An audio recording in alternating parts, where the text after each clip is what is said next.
Hello and a very warm welcome to this week's episode of Out and About in the UK. A little bit later in the show, we'll be catching up with the London Irish band The Monday Club, who recently performed at this year's Kilburn Irish Festival. And Diana will be meeting up with the LA College of Creative Arts, who recently opened a school here in London. But first, we're at the Intercontinental Hotel on Park Lane, where Tipperary GAA recently held a fundraiser for training and development at Dr. Morris Park in Thurles. Well, today means that it gives us a finance situation where we can develop further our Morris Park project. But it also gives us an opportunity to meet people who are maybe a small bit removed from our own county, who are so passionate about the GAA. We're all at home, we're involved with our club and our county. But over here, the people that are here, they just love Tipperary, and it gives them an opportunity to meet some past players, county board officers and that, ask questions, have a chat, and say that they meet up with them. And it's an opportunity for us to say thank you as well. Michael, this is the second year we're here in London at the fundraiser. How was the development of Dr. Morris Park coming along? Well, last year we had a brilliant day here last year, and Morris Park, as a result of that, we were able to continue to enhance the lighting system in Morris Park, because on pitch number 1 the lights were gone. They were unusable. So we have upgraded those. It cost us 120,000. They're done, paid for. We have huge plans, I suppose, to develop our facilities there. Every night you go to Morris Park, there's a possibility of 4 or 5 teams training, and the structures and the buildings that we have there are not fit for purpose anymore. So we have to upgrade and put in more dressing rooms, gym rooms, facilities for doctors, canteens, the whole lot. Michael, heartbreak last year, optimism this year. Your own thoughts on the season going forward? Well, going forward, obviously, we're at the start of the season.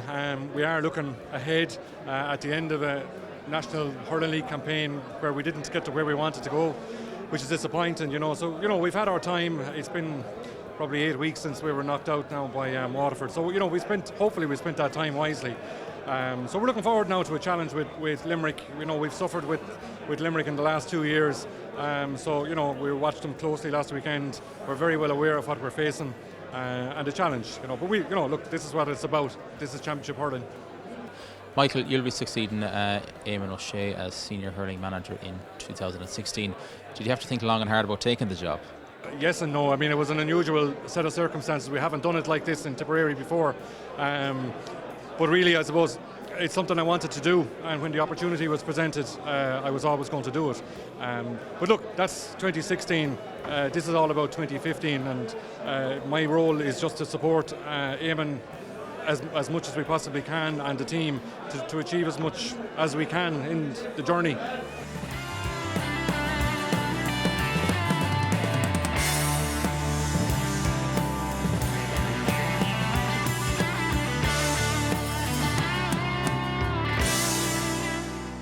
Tip football is in a super place at the moment compared to even when I started out, and even in the mid-noughts, we were struggling the whole time, but now it seems there's a huge impetus on football, and I think it's kind of sexy to play football for Tip now, and the younger lads want to play football and hurling for Tip, so I think we're in a good era, and hopefully we can drive on. At the end of the day, it's all about winning, so we kind of have to win something and take a big scalp along the way, but I think we're definitely going in the right direction. And a lot of people here today are expecting some very big things, even an All-Ireland Championship by 2020. Do you think that's a possibility? It's 5 years, probably won't get 2020, but I'd be hopeful we'd be competing, getting to last 12s and quarterfinals in the next 2 to 3 years, and then move on from there. It's very hard to say what's going to happen in 2020. We have to hold all these guys together and keep them interested in football, but maybe the next 10 years we should be really, really up there with the top teams.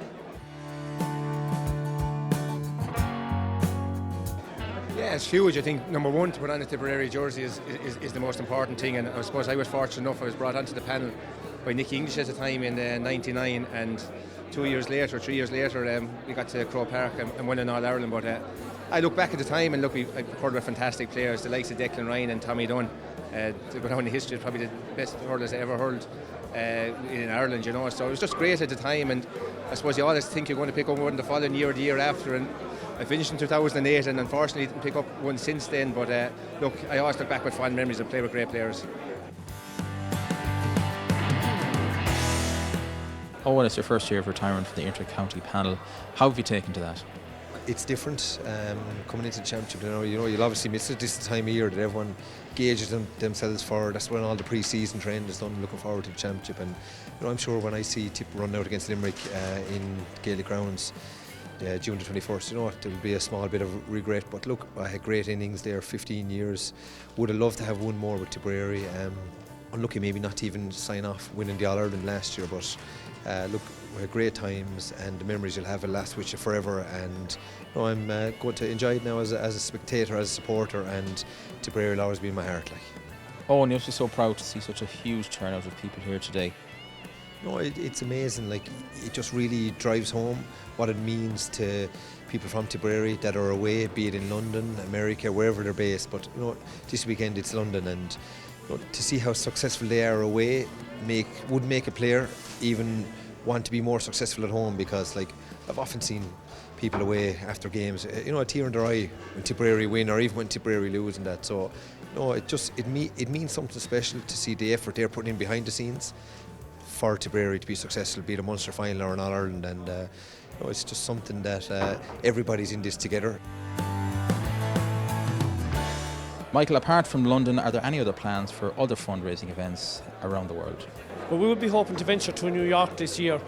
We believe there's funds over there, there's good Tipperary people over there, and other counties have done it, so we'd like to tap in on that situation as well and try and make some money out of it.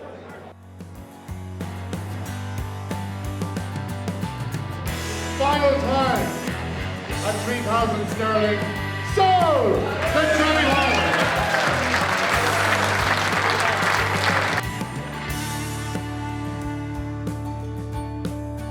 Well, a big thank you there to Brian Atchison and all at Tipperary County Board for inviting us along here to their fundraising event. Dublin-based LA College of Creative Arts have bases all over the world. They're one of the leading makeup and fashion colleges who have now opened up here in London. Diana went along to their launch.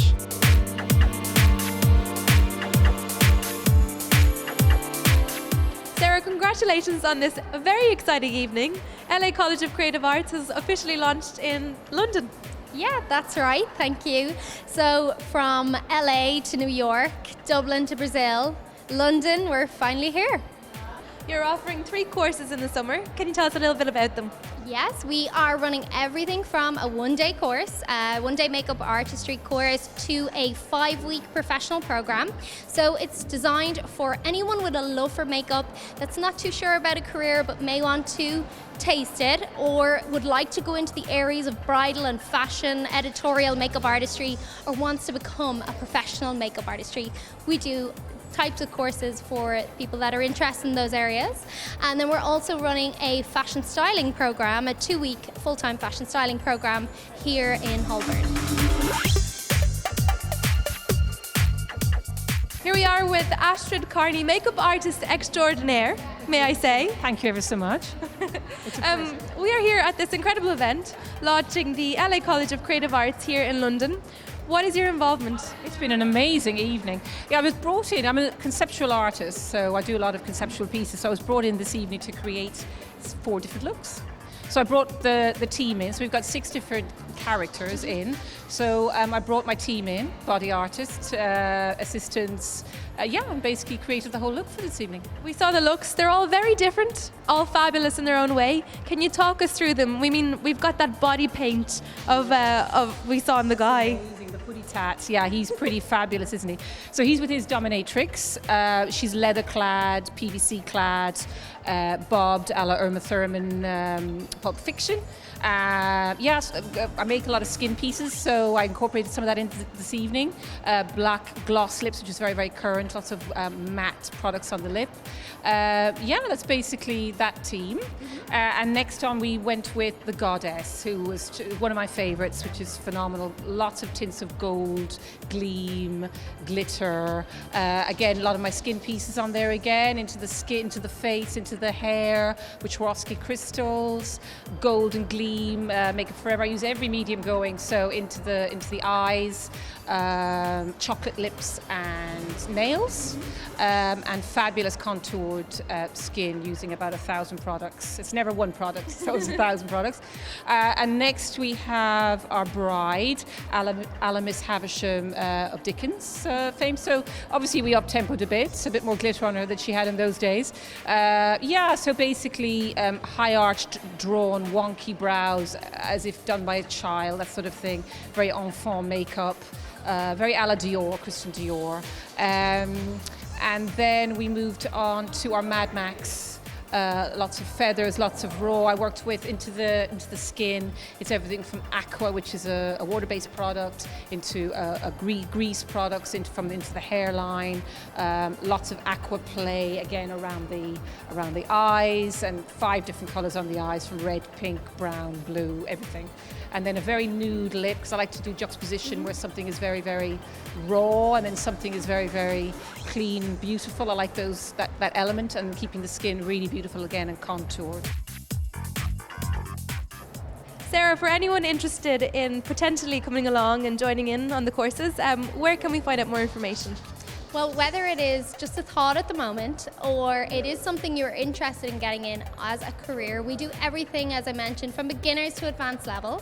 You can check us out at lacreativelondon.com or contact us through Twitter at LA_college_. Thank you so much. And of course, you've got your LA Creative website, the general one for anyone back home in Ireland who hopes to obviously maybe come along in Dublin and join up as well. Absolutely, it's lacollegeofcreativearts.com.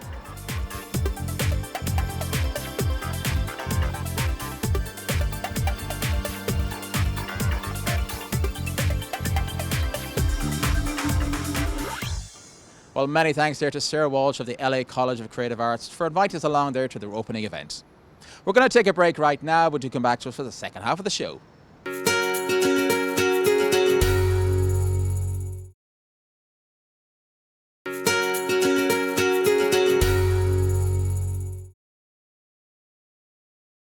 You're very welcome back to the show. Well, the first annual Kilburn Irish Festival took place at the Maisonade Community Centre in Kilburn recently, where we bumped into the ever-popular London Irish band, the Monday Club. Festival organiser Jim Filgate told us about how it all got started. Jim, you're the organiser of the first annual Kilburn Festival. It promised to be a great weekend. Tell us a bit more about how it got started.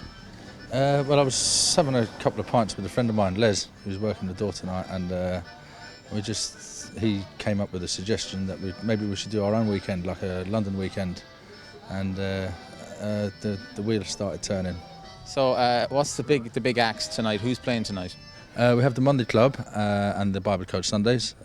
Two good bands, really good bands, good friends of mine.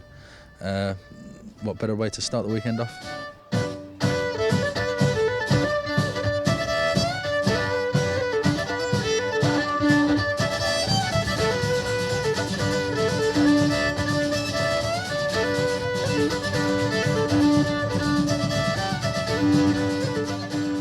Guys, thanks for joining us. We're here in Kilburn for the first Kilburn Festival, the Monday Club. How did that name come about? Back in the day, we used to be 2 different bands. I was in Whiskey and Water and the guys were in Shades of Green. And there was one Monday back when JP was still taking a drink and Fee was as well. We got into a bit of a session on a Monday down in an early house. And we were trying to think of a name for our band at the time. There was another fella that happened to be having a drink at the time at the counter, and as he was walking past us, he says, "You must be the Monday Club, are yous?" And we says back, "That's exactly what we are."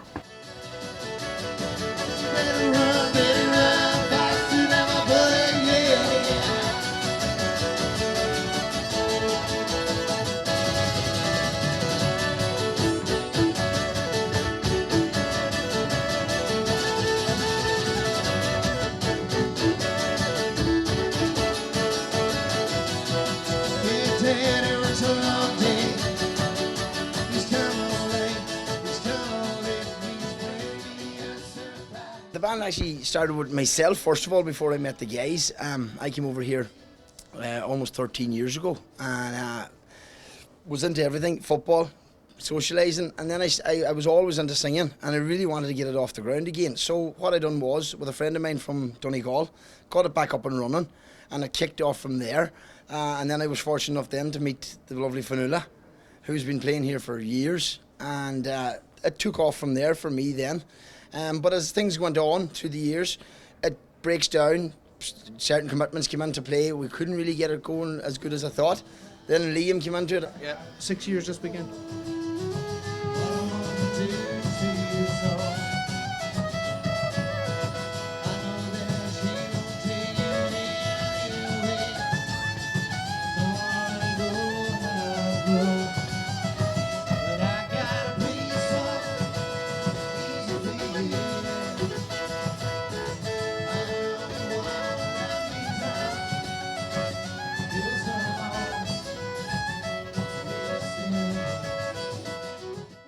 We're high energy, like, you know, we don't really belong to trad or country or... No, everything we can do, if he decides to do a song, he'll change it totally, Liam.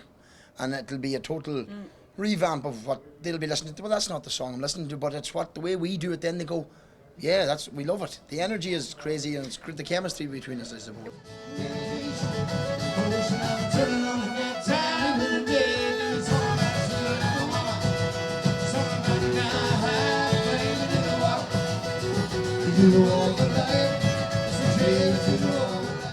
We've got a lot of venues that we really enjoy. McGarvin's in Wellsden, the Shaw in South Harrow, the Village Inn, the Pig in Hanwell. We've got a great little thing around there, yeah. For me, venue-wise, I would have to say the big dark place of the Shaw in South Harrow. For me, I started there. Unlike our colleagues, the Bible Code Sundays and that. So I started off in there in the Shaw, and for me, I love going back there to the Mayhem on a Sunday evening. There is so many different places, but the Shaw is for me, South Harrow.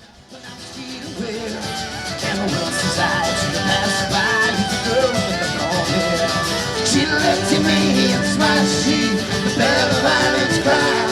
Your clothes in the gown with the backs of the back, she started the down.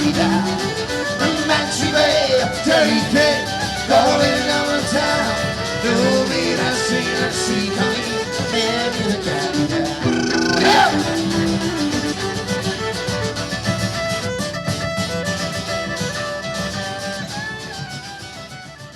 So would the west and northwest of London be kind of the new Irish stronghold?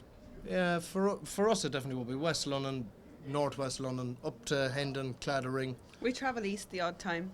There's a good little following around there. East is east. Up to maybe Seamus O'Grady in Ilford. We haven't, Seamus. You have to invite us along. Yeah, they have actually been on. The Queen's Head in Stratford. Yeah. PJ, yes. Yeah, that's PJ. PJ only invites us over so we can get up and sing himself. That's the beauty. That's the beauty. But the handiest gig you'll ever get.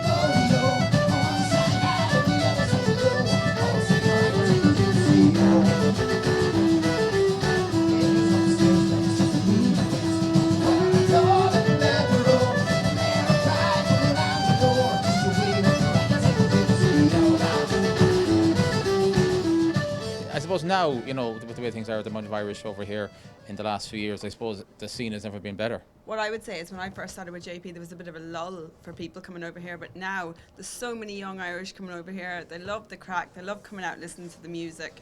So it's really at a height now. It's good, yeah.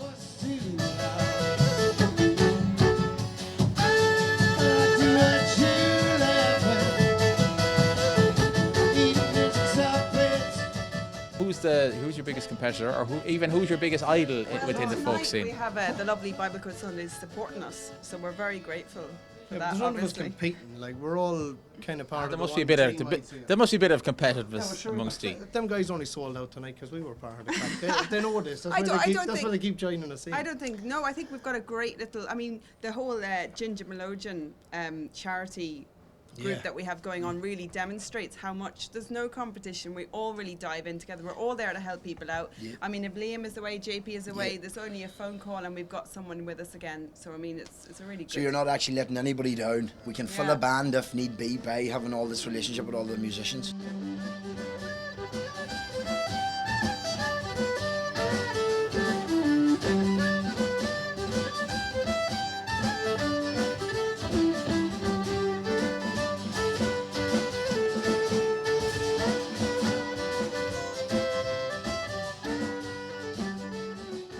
How do you find playing with these two hairy guys here?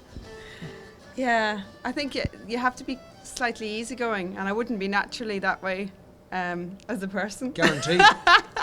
We make her easy going. But it's brilliant. The best of friends, really, at the back of it all. We have a really good thing going here. We have a great little following around. Lovely people coming to see us. We're having a great time, and yeah, we just hope it continues. With a 1, 2, 3, 4.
Well, many thanks there to Jim Philgate for inviting us along there to the first annual Kilburn Irish Festival, and a big thank you there also to the Monday Club for taking some time out before their performance.